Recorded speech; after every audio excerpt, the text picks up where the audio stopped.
Okay. Now let's try to see the price earning ratio and understand how does it gets calculated.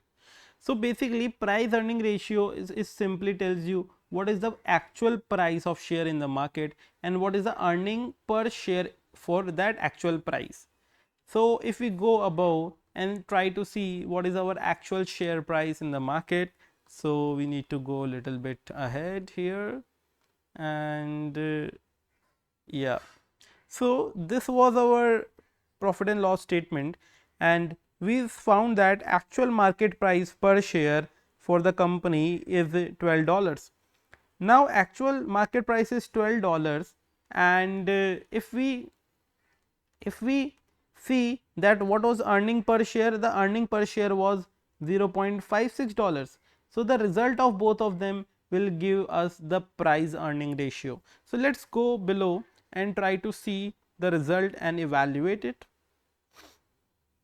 So if we go little below, so here if we go and see that the price was $12 and earnings per share was 56 cents, then we got a price earning ratio of 21.4 times, which simply means that the price of share is trading at 21 times compared to its earnings. This is a good sign for shareholders, they are making wealth. Now why the P ratio is used? This tells investor how much they are paying for each dollar of the company's earning. What does this mean? That if I divide this by 1 and I say for every dollar investor is earning in the company's financials, the price for that share is $21. So this is high P ratio. What does this mean? That a high P ratio usually means investors expect strong future growth. They are willing to pay more for earnings because higher future growth they are expecting, then the price here will be higher, and if this price is higher, this ratio will automatically become higher.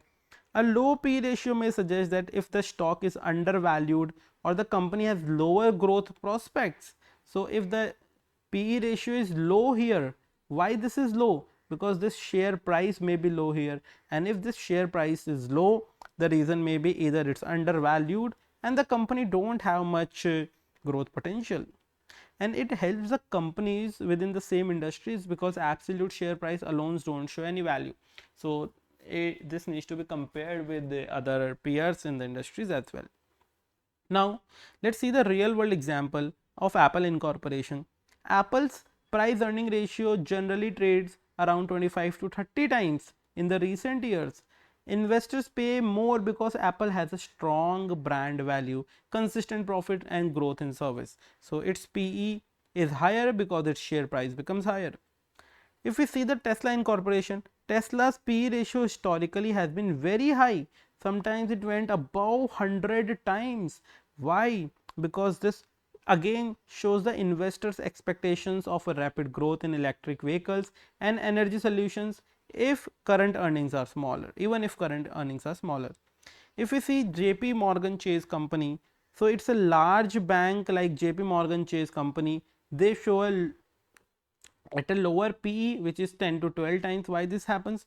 Because banking is a more stable business. You won't grow your business overnight. So this takes time and slower growth will be there as compared to other tech companies or peer companies.